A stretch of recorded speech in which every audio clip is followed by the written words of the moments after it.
Hi everyone, I'm CA Dhvani Ahuja, and in today's video we are going to be solving part B of the CBSE sample paper.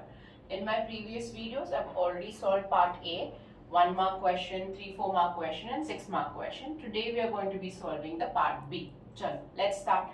First question है question number 27. क्या है उस question में? Which of the following ratios is not a solvency ratio? क्या है हमारे options? Debt equity, current ratio, total assets to debt, proprietary ratio. Each ratio को हमको ध्यान से समझना है कि कौन सा सॉल्वेंसी रेशियो नहीं है. डेट इक्विटी सॉल्वेंसी बताता है, total assets to debt solvency बताता है, प्रोप्राइटरी भी सॉल्वेंसी बताता है. तो कौन सा रेशियो बचा? Current ratio. करंट रेशियो क्या बताता है? Liquidity. So the answer is going to be B. Question number 27 का आंसर आएगा B, current ratio, because it is a liquidity ratio and not a solvency ratio. ठीक है, इस question का और क्वेश्चन देख लेते हैं. What is the importance of financial analysis for creditors? क्यों, क्या करेंगे क्रेडिटर्स हमको? They want to know short term solvency straight, बाकी इज इररिलेवेंट. लॉन्ग टर्म के लिए नहीं है क्रेडिटर्स, प्रॉफिटेबिलिटी के लिए, नन ऑफ दीज अबव, ये भी नहीं. तो इसका भी आंसर बी आएगा, short term. Creditors less than 1 year के लिए होता है, सो शॉर्ट टर्म सॉल्वेंसी. इसका आंसर भी आएगा B, to know short term solvency.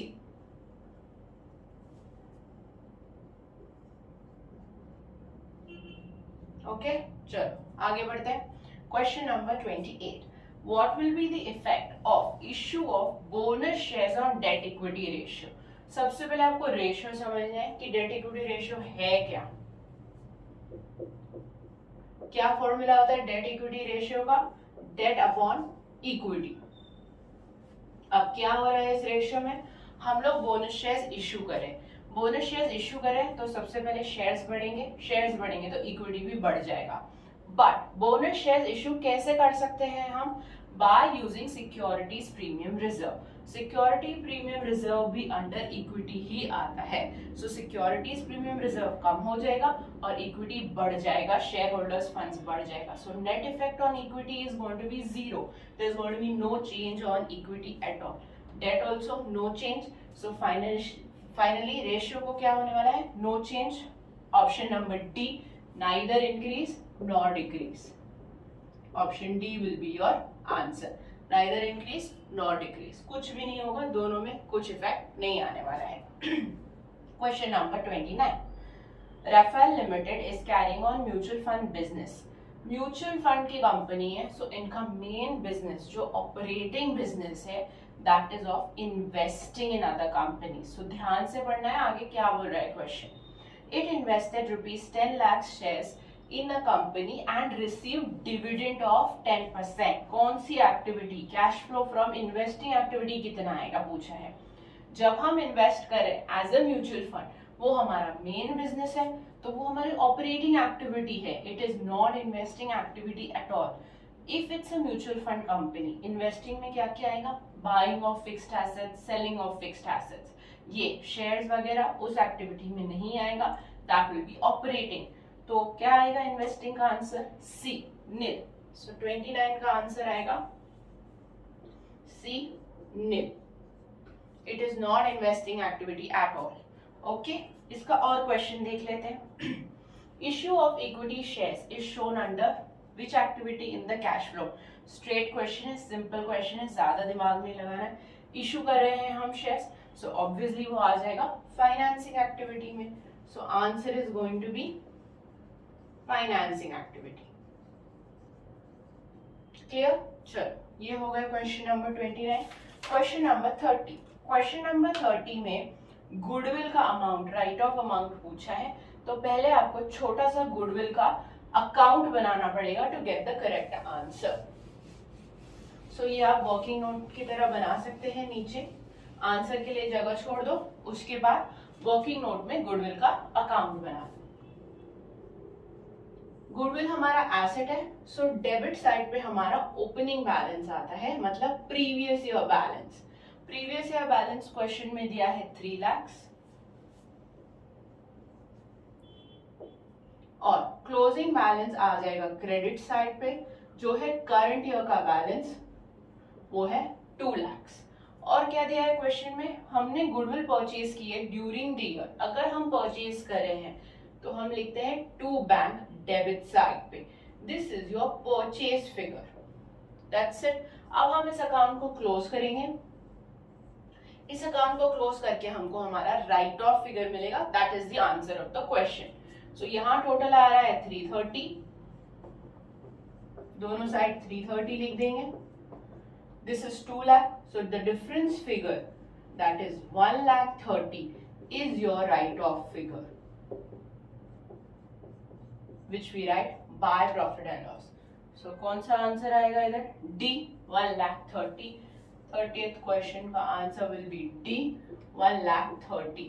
जब आप एग्जाम में आंसर्स लिखेंगे तो आपको ऑप्शन विद आंसर लिखना है, सिर्फ ऑप्शन लिख के चलेगा नहीं, you have to write the answer as well, okay, तभी ही मार्क्स मिलने वाले हैं। Next question, question number 31, we have to state the heads of profit and loss account. सब आइटम्स दिए हैं और हमें बताना है कौन से हेड्स में जाने वाला है। फाइनेंशियल स्टेटमेंट एनालिसिस का चैप्टर में से है ये क्वेश्चन।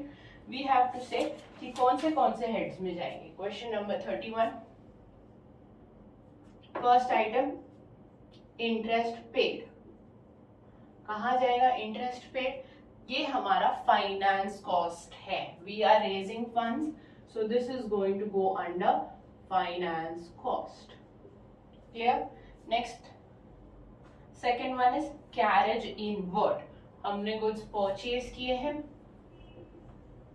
इसलिए हमने कैरेज इनवर्ड पे किया है, this is going to go under cost of material consumed. Last item है ऑडिट फीस, ऑडिट फीस हमारा जाएगा अदर एक्सपेंसेस के अंडर,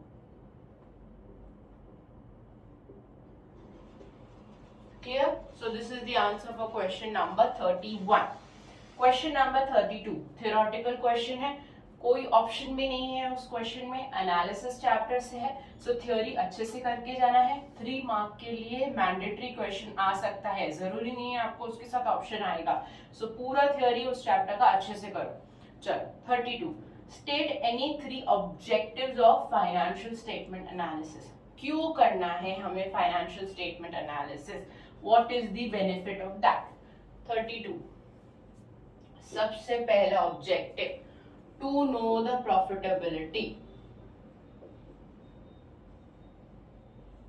क्या होना है प्रॉफिटेबिलिटी से, हमें पता चलेगा लास्ट ईयर हमारा ग्रॉस प्रॉफिट परसेंटेज था 25%, इस ईयर हो गया 29%, इंक्रीज हो गए 30% हो गए, इंक्रीज हो रहा है, सो वो हमें जानना है। Net profit percentage, that is the importance, whether we are growing or not growing in the profitability, that is the most important goal of a business, so वो हमें analysis करके पता चलेगा।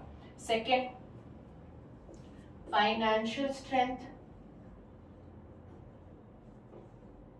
what is this financial strength? हमारे पास कितना financial मतलब कितने पैसे हैं, फंड्स कितने हैं, फ्यूचर में हम उन फंड्स का क्या यूज कर सकते हैं, कहाँ इन्वेस्ट कर सकते हैं, कैसे अपनी कंपनी को ग्रो कर सकते हैं, ये हमें एनालिसिस करने के बाद ही पता चलेगा। Where all the funds we have utilised and where all the funds are still available so that we can use for our financial growth. Last, to know the solvency. 2 type के solvency होते हैं, short term, long term, दोनों हमें जानना है। Long term मतलब जो हमारे लॉन्ग टर्म डेट्स है, बैंक लोन, डिबेंचर्स, ये हमें पे करने हैं, तो हमें पता चलना चाहिए कि हम टाइम पे उन्हें पे कर पा रहे हैं कि नहीं। दूसरा शॉर्ट टर्म, जो हमारे क्रेडिटर्स वगैरह हैं उन्हें हम टाइम पे पेमेंट कर रहे हैं कि नहीं, तो ये हमें पता चलेगा एनालिसिस चैप्टर से। सो ये सारा मैंने शॉर्ट फॉर्म में आपको लिखा है, आपको इन डिटेल इनका एक्सप्लेनेशन लिखना है, then only you are going to get 3 marks for that, okay. चलो नेक्स्ट क्वेश्चन पे जाते हैं। Next question is ratio question. We have to calculate 2 ratios. First is debt equity ratio, next is current ratio. अब ratio के लिए mandatory फिर से आपको बता रही हूं मैं, फॉर्मूला लिखना बहुत जरूरी है। सबसे पहला है debt equity ratio. What is the formula? Debt upon equity. अब क्या क्या कंपोनेंट्स आएंगे इसमें? डेट के लिए क्वेश्चन में दिया है straight away long term borrowings. कितना दिया हुआ है लॉन्ग टर्म बोरोइंग्स? 3 लाख का लॉन्ग टर्म बोरोइंग दिया है, सीधा 3 लाख लिखना है। अब इक्विटी का फिगर नहीं दिया है, इक्विटी का फिगर हमें कैलकुलेट करना पड़ेगा। कैसे कैलकुलेट करना है हमें इक्विटी का फिगर? आप एक सिंपल वे में एक बैलेंस शीट बना दीजिए। क्या आता है बैलेंस शीट में? इधर 3 आइटम आते हैं, इधर 3 आइटम आते हैं, ठीक है। इधर आएगा share holders funds, long term date और करंट लायबिलिटी।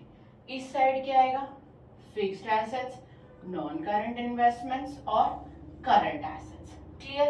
अब क्वेश्चन में हमें क्या क्या दिया हुआ है ऑलरेडी? ये दिया है, ये दिया है, ये दिया है, ये दिया है। क्लियर? नॉन करंट इन्वेस्टमेंट है ही नहीं क्वेश्चन में, हमारा balancing figure equity which is going to be the share holders funds, वो हम स्ट्रेट अवे इस बैलेंस शीट में या फॉर्मूला डाल के भी आप कैलकुलेट कर सकते हैं। I will show you both the ways. Okay, so fixed assets question में दिए हैं। नॉन करंट एसेट्स जो है दैट इज 3,60,000। ये करंट एसेट्स। प्रीपेड एक्सपेंसेस को don't consider, it is already included in the current assets, so don't take it again double। वो confuse करने के लिए फिगर दिया है, इन्वेंट्री भी कंफ्यूज करने के लिए दिया है, उन फिगर्स का कोई काम नहीं है। नेक्स्ट फिगर है current liability which is 50,000, long term debt 3 lakh. ठीक है, यहाँ का टोटल आ रहा है 4,50,000। यहाँ अब तक हमारे पास 350 ही है, so balancing figure is going to be 1 lakh, जो आ जाएगा हमारा इक्विटी का फिगर। आप फॉर्मूला करके भी कर सकते हैं। कैसे डालेंगे फॉर्मूला में? Total assets minus long term debt and current liability, same ही आएगा। टोटल एसेट्स आ गए 450, long term debt 3 lakh, current liability 50,000, so equity आ जाएगी 1 लाख की। सो फॉर्मूला ऊपर डालना है, फिगर्स 3 लाख अपॉन 1 लाख,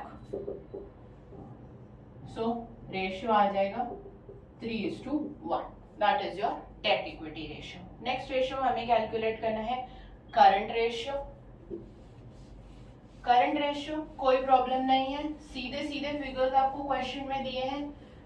वो इन्वेंट्री, प्रीपेड एक्सपेंसेस सिर्फ कंफ्यूज करने के लिए दिए हैं, प्लीज उन्हें कंसिडर ना करें। Don't get confuse, straight away put the figures. So current ratio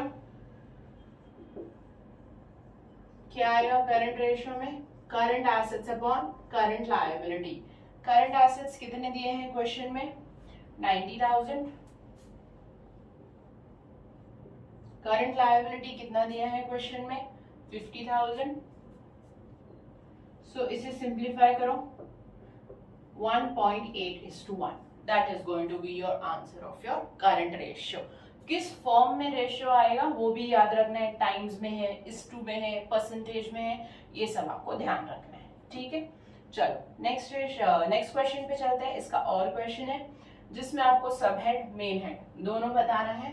so वो भी अच्छे से फॉर्मेट बना के आपको करना है properly. Just don't write haywire here and there. Item लिखना है, मेन हेड लिखना है, सब हेड लिखना है, ऑर्डर में अच्छी तरह से। ठीक है, चलो स्टार्ट करते हैं। सबसे पहला आइटम है stores and space. Stores and space हमारा क्या है? ये हमारा इन्वेंट्री है। इन्वेंट्री कहाँ जाएगा? करंट एसेट में जाएगा।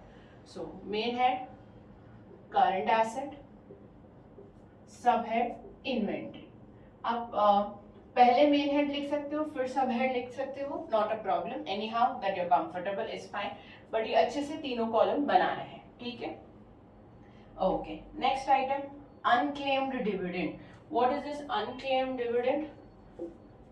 जो डिविडेंड हमने पे नहीं किया है, अभी तक हमने पे नहीं किया है, तो वो क्या है हमारा करंट लायबिलिटी है, और ये कहाँ जाएगा अदर करंट लायबिलिटीज में। क्लियर? चलो नेक्स्ट आइटम क्या है, interest accrued but not due on borrowings. Interest accrued but not due on borrowings. Okay, ये भी हमारा क्या है करंट लायबिलिटी है, फिर से हमें पे करना है ये भी अदर करंट लायबिलिटीज के अंडर जाएगा। ठीक है, पेएबल इंटरेस्ट है ये। Okay next, calls in advance. ये क्या होता है कॉल्स इन एडवांस, हमें एडवांस में शेयर होल्डर ने पैसे दिए हैं, सो अगेन ये भी हमारी लायबिलिटी है, ये भी करंट लायबिलिटी है, other current liability.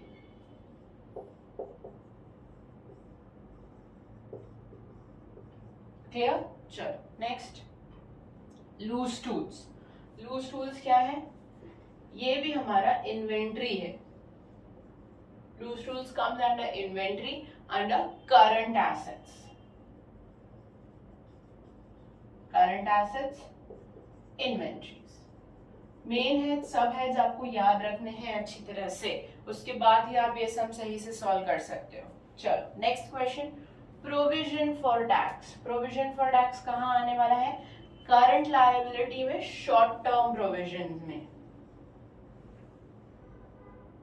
Provision for tax, current liability, short term provision. It's a provision but short term की प्रोविजन है, सो इसका सब हेड है short term provision. Next item क्या है, computer software. It's a software, so ये आएगा non current assets के under, intangible में।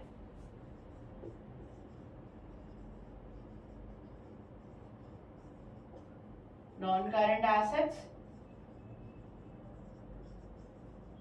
but it's going to go under intangible assets. Clear? Okay. Last item, current maturities of long term borrowing. Long term borrowing अभी mature हो रहे हैं, तो वो क्या हो जाते हैं हमारे करंट लायबिलिटी में आएंगे। करंट लायबिलिटी के अंदर कहाँ, other current liability.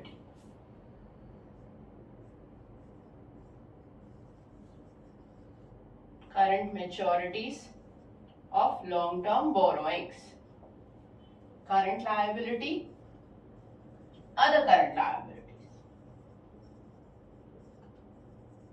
Clear? Now you have to see which question you are comfortable with. Either you are comfortable with ratio or you are comfortable with this question. You will solve that. ठीक है, चलो last question पे चलते हैं, जो है हमारा cash flow का क्वेश्चन, जो बहुत इंपॉर्टेंट है, 6 मार्क्स का क्वेश्चन है।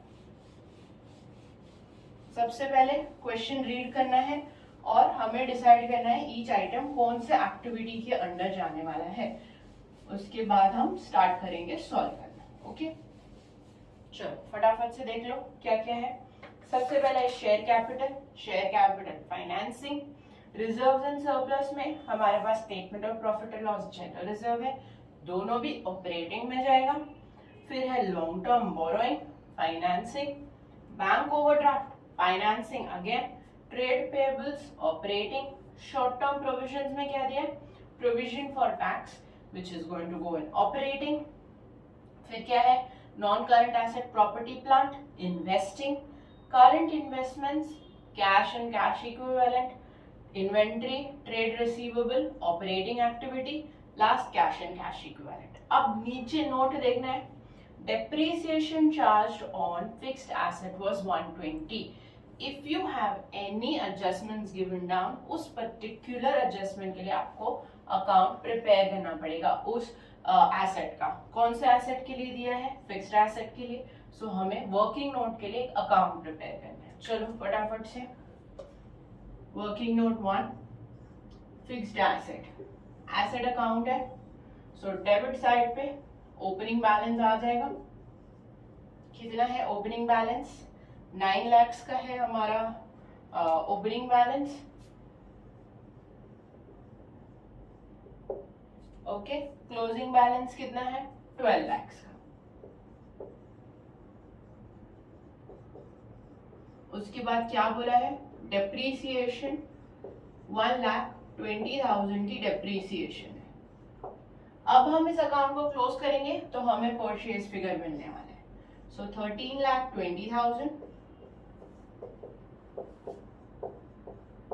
सो परचेज फिगर आ जाएगा 4,20,000। ये हम यूज करेंगे हमारे इन्वेस्टिंग एक्टिविटी में। That's it. ये वर्किंग नोट बना लो।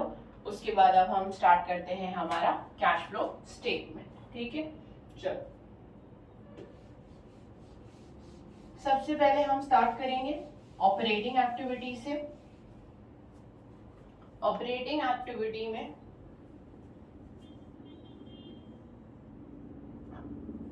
Right the heading cash flow from operating activity.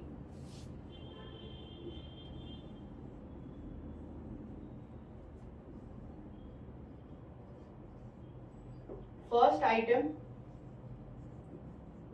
हमारा सरप्लस होता है। कैसे आएगा ये सरप्लस का figure?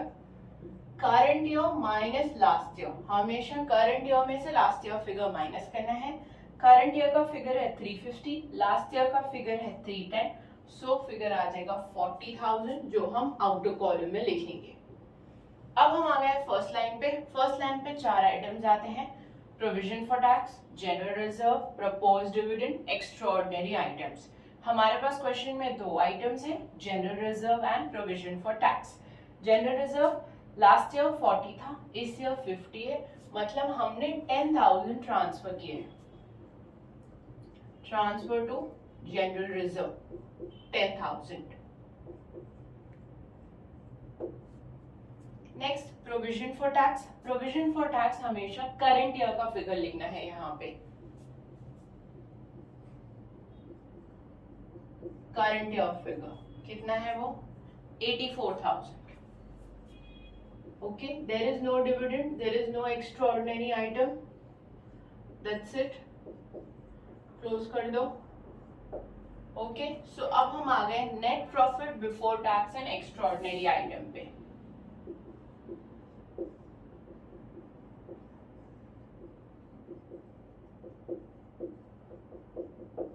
Okay, next line again 4 items are going to come in this line: depreciation, goodwill, interest on long term borrowings and profit or loss on sale of your fixed assets. अब question में क्या क्या दिया है हमें? Depreciation दिया है, लिख लो डेप्रीसिएशन इनर कॉलम।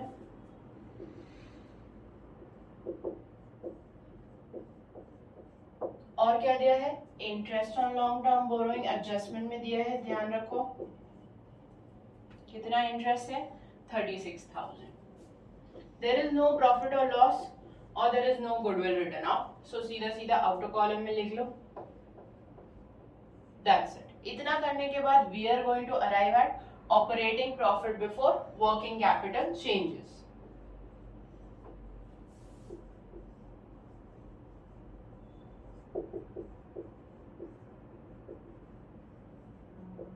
हमारे वर्किंग कैपिटल चेंजेस क्या होते हैं? हमारे changes in our current assets and current liabilities. चलो करंट एसेट्स करंट लायबिलिटीज देख लो। सबसे पहले करंट लायबिलिटी में क्या है? ट्रेड पेएबल है।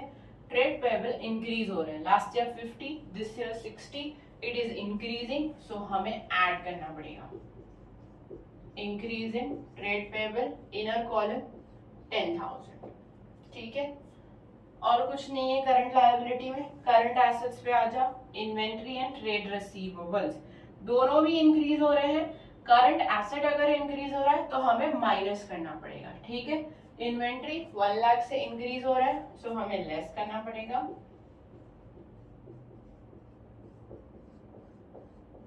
और ट्रेड रिसीवेबल भी इंक्रीज हो रहा है 80,000 से, सो इसको भी माइनस करना पड़ेगा। Clear?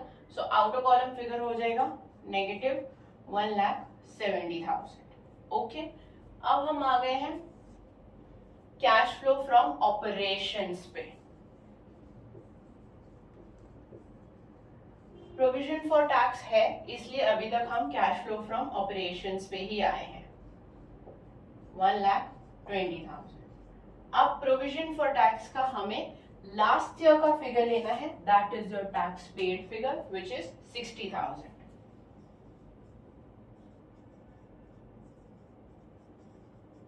This is last year figure 60,000 minus, तो हम आ जाएंगे cash flow from operating activities पे 60,000 पे। Okay, mark this as A, double underline. Okay, अब चलते हैं इन्वेस्टिंग एक्टिविटी पे। Cash flow from investing activity, एक ही आइटम है इसमें, हमने परचेज किया है हमारा machinery, plant, property, whatever it was, हमने उसका लेजर बनाया था, सो बस वो लिखना है, purchase of plant and property. Outer column में डायरेक्टली 4,20,000, ये आ जाएगा आपका cash used. Cash used in investing activity है बिकॉज नेगेटिव फिगर है, ठीक है, इसको आपको मार्क करना है B. Okay, now let's move on to financing activity. Financing में 3-4 चीजें हैं, सो ध्यान से करना है। Cash flow from financing activity, सबसे पहले हमने शेयर्स इशू किए। देखो, equity share capital last year 8 lakh था, अब हो गया है 12 लाख, मतलब हमने इशू किया है 4 लाख। इनर कॉलम में लिख दो। नेक्स्ट, लॉन्ग टर्म बोरोइंग भी इंक्रीज हो रहा है, मतलब हमने फिर से इशू किया, हमने प्रोसीड्स लिए हैं लॉन्ग टर्म बोरोइंग्स के 90,000 के।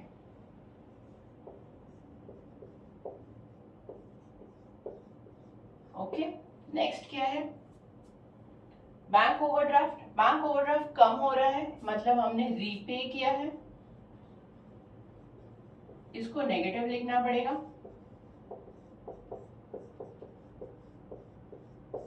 Okay, last item interest. Remember, interest on long term borrowing जो हमारे एडजस्टमेंट में था 36,000। ओके, आप पॉजिटिव पॉजिटिव आउटर कॉलम में लिख लो, नेगेटिव नेगेटिव आउटर कॉलम में लिख लो। सो ये आएगा 4,90,000, ये आ जाएगा negative 51,000. Okay, now we are going to arrive at cash flow from financing activity, which is going to be 4,39,000.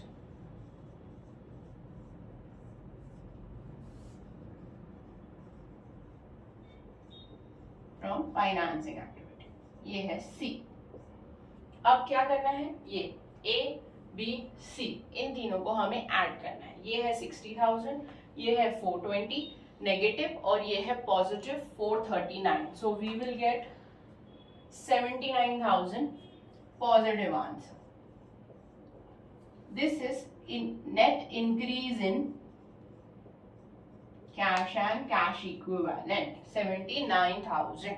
अब इसमें क्या करना है हमको, ओपनिंग करंट इन्वेस्टमेंट और ओपनिंग कैश ऐड करना है. ओके, ओपनिंग करंट इन्वेस्टमेंट है 60,000 का, opening cash and cash equivalent है 365 का. दोनों को ऐड अप करेंगे तो कितना आएगा, 425. Add opening cash and cash equivalent. Okay, 60 plus 365. Okay, ये आ गया 425. इन दोनों को ऐड करके we should arrive at closing cash and cash equivalence which will come 504.